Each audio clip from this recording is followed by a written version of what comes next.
sejahtera untuk kita semua. Halo Sobat PSKD, kembali lagi bersama saya Thomas Arya, host pada acara kali ini. PSKD adalah lembaga riset yang berdiri sejak tahun 2005 dan fokus pada isu-isu strategis pembangunan mulai dari infrastruktur, transportasi, tata ruang, lingkungan hidup, arsitektur, sampai pembangunan kewilayahan. Intinya kami hadir untuk memberikan analisis berbasis data dan rekomendasi kebijakan bisa dipakai oleh pemerintah daerah maupun masyarakat umum. Lewat podcast ini, PSKD ingin menghadirkan obrolan yang santai, tapi substansial soal kota, desa, dinamika pembangunan, dan peluang masa depan di wilayah Indonesia. Di episode podcast kali ini, kita akan mengangkat tema yaitu berita yang lagi viral, yang lagi hangatnya di Indonesia, di mana harga BBM melonjak naik. Di mana BBM ini mempengaruhi semua sektor, baik itu sektor ekonomi, pembangunan, dan semuanya. Hari ini saya sudah ditemani dengan Pak Erwin, selaku narasumber. Pak Erwin, boleh sapa Sobat PSKD-nya di rumah? Baik, halo, selamat siang Sobat PSKD di rumah dan di yang nonton ya. Nah, terima kasih Bapak sudah menyempatkan waktunya untuk kita berbincang-bincang santai hari ini. Dan semoga teman-teman PSKD di rumah mendapatkan ilmu atas obrolan kita hari ini. Amin, amin. Nah Bapak, soal BBM yang lagi naik ini ya Bapak ya, itu kan dari harga 12.000 naik ke harga 16.000, benar Bapak ya? Ya. Sebelumnya kita di podcast sebelumnya juga sudah membahas kalau emang rupiah naik, harusnya BBM juga naik gitu, tapi BBM belum naik.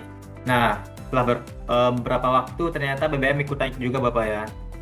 Nah, kita agak kaget juga gitu, naiknya juga lumayan tinggi sehingga mempengaruhi berbagai sektor di lingkungan ekonomi seperti itu. Nah, Bapak, menurut Bapak nih, tanggapan Bapak, kita tahu isu penyesuaian harga BBM per Juni ini langsung viral di medsos ya Bapak ya. Sebenarnya faktor utama apa yang paling mendesak di tingkat global atau domestik sehingga Pertamina harus menaikkan harga Pertamax cukup signifikan dengan harga menyentuh 16.000-2.500 per liter. Boleh Bapak tanggapannya? Iya, baik, terima kasih Mas Arya. Jadi kalau kita melihat kenaikan harga BBM yang tidak hanya Pertamax ya, tapi juga ada beberapa BBM lainnya yang juga meningkat itu. Ini adalah sebuah akumulasi ya dari peningkatan nilai dolar ya terhadap rupiah, di mana rupiah mengalami pelemahan rupiah yang pada akhirnya berdampak pada tingginya harga BBM, ditambah juga adanya kenaikan harga BBM juga di pasar global ya, yang mana pada saat itu ya Amerika dan Irak masih berseteru dan kondisi global juga masih belum stabil, sehingga Selat Hormuz tutup, suplai minyak terhambat, yang pada akhirnya berdampak pada kenaikan BBM secara masif dan signifikan.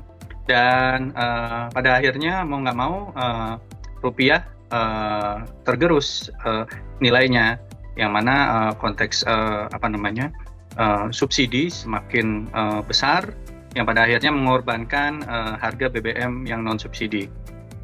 Nah, ini menjadi sebuah sebuah akumulasi yang memang berkelanjutan dan terus-menerus tanpa perubahan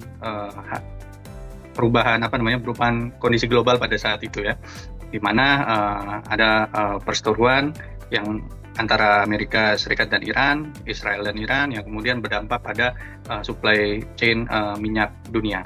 Nah, yang kemudian berkaitan dengan hal tersebut, akhirnya mau nggak mau jebol juga kapasitas fiskal kita, yang pada akhirnya mau nggak mau pemerintah harus melakukan peningkatan atau menaikkan harga BBM-nya. Nah, ini kalau saya melihat sejauh ini masih dipengaruhi ya oleh kondisi global yang memang belum stabil. Nah, namun kalau saya melihat ada beberapa hal yang saya garis bawahi, di mana beberapa masyarakat juga sedikit mengkritik ya kaitannya dengan harga BBM yang juga tidak turun ketika harga minyak gitu ya sudah mulai turun atau Selat Hormuz sudah mulai dibuka kembali di semingguan terakhir kemarin. Kenapa belum juga ikut turun gitu? Itu karena ada waktu cost ya. Jadi time cost ya yang memang harus dibayarkan oleh Indonesia dalam hal bagaimana menstabilkan kembali harga BBM. Tidak serta-merta ketika harga BBM turun maka harga minyak dunia turun maka harga BBM harus turun juga gitu. Karena memang sebelum harga BBM itu naik di beberapa bulan kemarin, subsidi itu besar-besaran dikeluarkan. Government expenditure untuk subsidi itu sangat besar ya untuk menutupi kenaikan harga BBM tersebut. Yang mana pada saat itu Indonesia masih menahan harga BBM-nya. Nah sekarang ketika harga BBM dinaikkan dan minyak saat ini turun, maka memang ada bonding point-nya ya, ada sebuah prinsip di mana saat ini pemerintah ingin mengembalikan semua kerugian yang memang terjadi di beberapa bulan sebelumnya gitu ya, yang kemudian mungkin sampai sekarang harga BBM-nya belum turun karena memang meskipun harga minyaknya saat ini ya, harga minyak dunia saat ini sudah naik sudah turun juga gitu. Nah karena memang tentu ini untuk menutupi kerugian-kerugian fiskal di bulan-bulan sebelumnya yang memang sangat besar. Nah kondisi ini sebenarnya memang hal yang wajar ya, kenapa belum turun juga meskipun harga minyak turun. Nah ini yang paling saat ini pemerintah jaga agar stabilitas ekonomi juga terjaga. Karena tidak mungkin pemerintah menurunkan langsung harga BBM meskipun di saat harga minyak juga turun, karena saat ini pemerintah belum mencapai atau membalas kerugian yang sebelumnya pernah terjadi pada saat harga BBM naik begitu. Oke, baik Bapak. Kalau Bapak sendiri nih pakai Pertalite atau Pertamax nih Bapak? Iya, kalau saya saat ini pakai Pertalite. Nah, Pertamax memang mahal Pak ya? Iya, karena memang mobil saya di bawah ya, skala subsidi yang menengah bawah, yang memang membutuhkan bantuan subsidi lah untuk mobilisasi di semua daerah gitu ya, atau setiap tempat gitu ya. Ya, kita berdoa semoga harga Pertamax ini cepat turun lah ya Bapak ya. Iya, betul. Oke Bapak, kita lanjut ke pertanyaan kedua. Nah, dengan melonjaknya harga Pertamax sekarang, gap harganya dengan Pertalite itu sekitar 10 ribuan Bapak ya. Harga Pertalite itu mungkin 10 ribu gitu. Nah, itu kan semakin jauh lah jaraknya. Nah, apakah Bapak melihat risiko terjadinya migrasi massal pengguna Pertamax ke Pertalite? Apakah kuota subsidi kita tuh siap menampung semua hantaman tersebut Bapak? Iya, jadi kondisi Indonesia saat ini selain memang dihantam oleh sebuah kondisi global yang saat ini besar pengaruhnya terhadap semua negara ya, rupiahnya juga mengalami pelemahan dan lain sebagainya gitu ya. Yang paling mengena di Indonesia itu lebih cenderung ke daya beli masyarakatnya. Daya beli masyarakat Indonesia kita ketahui dari tahun 2025 kemarin hingga 2026 saat ini itu belum mengalami perubahan yang signifikan. Kondisi ekonomi ini dapat dilihat dari bagaimana masyarakat melakukan konsumsinya, ya, di mana pertumbuhan konsumsinya itu hampir sama dengan pertumbuhan konsumsi yang tahun kemarin atau bahkan lebih rendah lah dibandingkan dengan yang tahun kemarin. Kalau kita melihat dari growth ekonomi pertumbuhan ya, growth ekonomi pertumbuhan di negara Indonesia, yang mana sebagian besar didominasi growth-nya oleh government expenditure, sementara konsumsi dan investasi mengalami penurunan pertumbuhan. Nah ini memberikan sebuah indikasi bahwa memang kondisi daya beli masyarakat Indonesia selama setahun ini tidak mengalami perkembangan yang signifikan, yang itu pada akhirnya memiliki dampak yang besar terhadap apapun perubahan-perubahan harga yang terjadi di pasar. Ditambah lagi beberapa isu yang muncul di sini kan adalah ada juga perubahan harga dagingnya yang semakin meroket dan lain sebagainya baru-baru ini, yang pada akhirnya mau nggak mau masyarakat harus melihat ini dalam kacamata kapasitas ekonomi mereka. Ketika mereka tidak memiliki kapasitas yang memadai, yang mengalami penurunan, maka tentu pilihan-pilihan yang yang bijak, yang lebih murah, yang cost-nya lebih kecil, itu menjadi pilihan utama. Nah, sehingga inilah yang menyebabkan adanya sebuah transisi migrasi ya, pengguna Pertamax ke pengguna Pertalite. Nah, yang dikhawatirkan tentu prediksi demand Pertalite akan melenceng dari sebelumnya. Mungkin sebelumnya tidak sebesar yang sekarang ini ya, prediksi demand Pertalite-nya, tapi karena ada transisi perubahan, karena diakibatkan Pertamax yang naik, itu berdampak pada perubahan daya beli masyarakat, yang pada akhirnya masyarakat lebih memilih ke Pertalite. Nah, kalau saya melihat ada sudah banyak sekarang ya yang teman-teman dan beberapa rekan kerja saya yang saya kenal yang dulu membeli Pertamax sekarang harus mengantri ke Pertalite, karena memang pada dasarnya mereka mengalami penurunan daya beli yang pada akhirnya berdampak pada efisiensi penggunaan anggaran, efisiensi penggunaan dana yang mereka miliki ya, dan gaji yang mereka miliki terhadap barang-barang yang memang penting, yang perlu, dan juga barang-barang yang low cost. Nah, inilah yang memang sedikit menyebabkan terjadinya perubahan tersebut gitu, Arya. Oke, jadi udah banyak ya Bapak ya yang udah pindah dari Pertamax ke Pertalite, itu termasuk saya juga. Sekarang udah pindah dari Pertamax ke Pertalite karena emang begitu berpengaruhnya Bapak ya. Iya. Dan ini Bapak, pertanyaan kita ketiga kita lanjut. Nah, ini menjadi pertanyaan besar juga, pertanyaan bagi Arya dan Sobat PSKD di rumah pastinya. Kenaikan BBM non subsidi ini tuh bertepatan dengan momen pergerakan ekonomi tengah tahun ya Bapak ya. Nah, bagaimana domino kebijakan ini terhadap biaya logistik nasional dan inflasi harga bahan pokok dalam beberapa bulan ke depan? Gimana tuh Bapak? Ya, sejauh ini saya masih berpendapat bahwa selama BBM yang bersubsidi masih ditahan harganya, kayak Pertamax dan solar itu masih ditahan harganya di kisaran harga normal, yang saat ini kalau maksud saya Pertalite ya.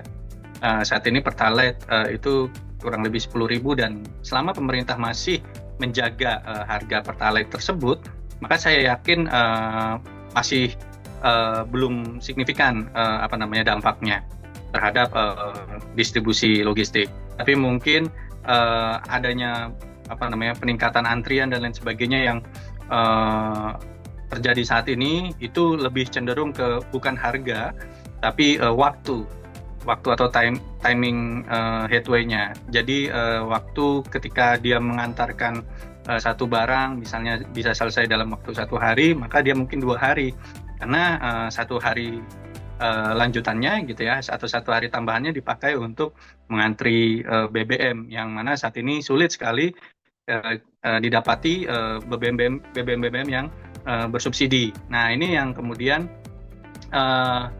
yang mungkin bisa berdampak pada peningkatan subsidi, karena memang ada peningkatan demand terhadap BBM yang sifatnya subsidi ini gitu ya, yang pada akhirnya ini justru malah nantinya akan membebani fiskal negara. Nah, kondisi ini yang seharusnya tidak kita inginkan ya, dan mungkin juga pemerintah juga pasti perlu mengantisipasi kondisi yang demikian, karena beban fiskal negara semakin besar kalau misalnya adanya peralihan ke barang non subsidi ke barang subsidi, yang pada akhirnya nilai demand barang subsidi akan meningkat, batas-batasannya atau kuota-kuota subsidi juga mau nggak mau harus ditingkatkan, karena kalau misalnya tidak ditingkatkan akan terjadi kelangkaan. Nah, inilah yang kemudian berdampak pada perubahan cost supply gitu, yang mana di beberapa pasar saat ini gara-gara cost supply-nya meningkat, time headway-nya lebih lama, dan waktu tunggunya juga semakin lama, akhirnya terjadi juga kelangkaan barang di pasaran. Harusnya dia mendapatkan suplai, misalnya ya, suplai daging ayam sehari sekali, sekarang suplai daging ayam 2 hari sekali. Nah, mau nggak mau dengan adanya perubahan itu, maka untuk menjaga keberadaan daging ayam tersebut, maka daging ayam tersebut juga harus dinaikkan harganya, karena memang waktu tunggu dan waktu adanya daging ayam itu semakin lama gitu ya. Yang pada akhirnya kalau dalam hukum ekonomi, kalau suplainya semakin turun tapi permintaannya tetap, maka akan terjadi peningkatan harga di sana gitu. Oke, baik Bapak. Ternyata emang berpengaruh itu ya terhadap Ya. ekonomi kita gitu di Indonesia, kan Bapak. Nah, Bapak, pertanyaan berikutnya, dampak kenaikan BBM ini seringkali tidak merata antar wilayah. Bagaimana Bapak melihat potensi melebarnya ketimpangan ekonomi antara kota metropolitan yang punya opsi transportasi publik yang memadai dengan kota-kota kecil atau berkembang yang ketergantungan terhadap kendaraan pribadi, Bapak? Iya, iya. Kalau kita bicara soal sistem transportasi, memang alangkah baiknya memang dengan kondisi yang saat ini harusnya sistem transportasi kita berjalan sesuai dengan rencana, berkembang sesuai dengan rencana juga, karena sampai sejauh ini perkembangannya tidak sesuai dengan rencana. Seperti misalnya di beberapa kota-kota itu transportasinya semuanya sudah mati gitu ya. Hanya angkutan umum saja. Itu kadang angkutan umum juga sekarang sudah jauh diminati oleh masyarakat, karena masyarakat lebih memilih menggunakan kendaraan pribadi ya, seperti motor ya, atau mobil pribadi, atau bahkan lebih cenderung ke angkutan online seperti ojek online gitu ya, atau taksi online gitu ya. Nah, perubahan-perubahan mindset atau perubahan-perubahan perilaku ini menyebabkan adanya shifting perkembangan transportasi yang ada, yang mana tentunya ini harus disikapi dengan cara pemerintah mengatur ya, karena sampai sekarang belum ada pemerintah yang mau mengatur. Semua daerah di Indonesia jarang ada transportasi yang benar-benar teratur dan tertib, serta memang punya skema sistem manajemen transportasi yang baik. Kecuali mungkin yang sudah agak baik memang di Jakarta, tapi ya itu hanya Jakarta saja dibandingkan dengan daerah-daerah lainnya, atau bahkan juga daerah-daerah tertinggal lainnya. Bahkan sekarang daerah-daerah tertinggal lainnya pun juga dengan kondisi yang ada saat ini gitu ya, daya beli yang turun, kemudian masyarakat yang juga lebih cenderung mendapatkan lebih cenderung mudah mendapatkan sepeda motor ya, dengan skema-skema kredit yang terjadi saat ini gitu ya. Itu justru malah membuat kondisi transportasi umum ya di daerah-daerah mengalami penurunan. Ya memang konteks inilah yang kemudian membuat ketimpangan ya antara satu daerah dengan daerah lainnya, dan satu kota dengan daerah lainnya. Nah, ini memberikan sebuah gambaran memang kondisi ketimpangan ini didasari oleh beberapa tentu opsi kebijakan-kebijakan pemerintah daerah yang memang juga belum mengutamakan transportasi umum sebagai transportasi yang harus dikembangkan. Ada beberapa contohnya, misalnya di daerah Lampung gitu ya. Nah, kalau Lampung transportasi umumnya bahkan tidak memiliki subsidi gitu ya, sehingga tidak ada di sana perkembangan transportasi umum yang signifikan, malah justru mengalami penurunan gitu. Nah, ini juga terjadi di beberapa daerah-daerah yang memang skalanya masih skala daerah tertinggal dan daerah berkembang yang kesulitan transportasi. Nah, dampak ini yang pada akhirnya mau nggak mau masyarakat harus membeli motor kan ya, membeli motor, membeli mobil gitu ya. Di samping harga BBM-nya juga yang semakin lama semakin naik, apalagi saat ini Pertamax sudah mencapai 16.000, di mana kalau di daerah-daerah terpencil itu tidak ada Pertalite, Mas. Malah justru yang ada hanya Pertamax. Kok yang ada Pertamax? Justru kalau kita ngelihat di SPB mini Pertamina gitu ya, mini Pertamina itu malah menjual Pertamax, bukan Pertalite. Nah, ini sebenarnya yang juga menjadi pertanyaan ya dari kita untuk kebijakannya Pertamina ya. Kenapa yang di daerah-daerah kecil malah dibukanya SPBU-nya yang Pertamax, bukan SPBU yang Pertalite gitu. Malah lebih mahal untuk masyarakat. Imbasnya pada harga-harga yang harusnya harganya lebih murah, barangnya karena ketersediaan di daerah-daerah BBM-nya itu adalah Pertamax, efeknya pada perubahan, efeknya kepada penurunan daya beli masyarakat itu sendiri. Begitu kurang lebih Mas Arya. Oke, baik Bapak. Nah, sebagai penutup dari sudut PWK, rekomendasi ruang atau investasi ekonomi wilayah seperti apa paling krusial dilakukan pemerintah untuk membangun kota yang tangguh energi di masa depan? Baik Bapak, waktunya mungkin sekitar 4 menit saja Bapak. Iya, baik. Kalau kita bicara soal ketahanan energi dan ekonomi, ini sangat erat kaitannya dengan daya beli masyarakat dan kemampuan pemerintah dalam membantu masyarakat untuk menyediakan energi itu sendiri, gitu ya. Ketika daya beli masyarakat rendah, maka disinilah peran pemerintah bagaimana menstabilkan harga agar tidak membebani masyarakat yang ada. Nah, beberapa kebijakan-kebijakan yang dilakukan saat ini, kalau menurut saya sudah cukup baik ya dalam konteks bagaimana mereka menahan ya BBM-BBM yang bersubsidi dan juga lebih cenderung memilih menaikkan BBM-BBM yang non subsidi dengan arahan atau dengan harapan bahwa masyarakat bawah tidak terkena dampak yang terjadi akibat kondisi ketidakstabilan global yang berdampak juga pada nasional.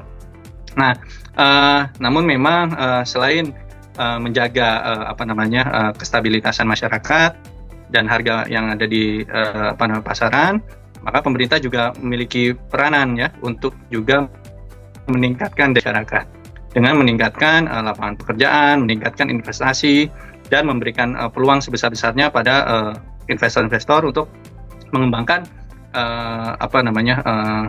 kegiatan usahanya di negara kita. Karena kita saat ini yang menarik adalah ada ancaman di perusahaan ternama ya yang berinvestasi di Indonesia gitu ya. Kita masih belum tahu nih perusahaannya apa, tapi isunya sudah mulai gencar ya, yang akan berpindah investasinya dari Indonesia ke Vietnam. Yang mana ini berpotensi mem-PHK 50.000 tenaga kerja.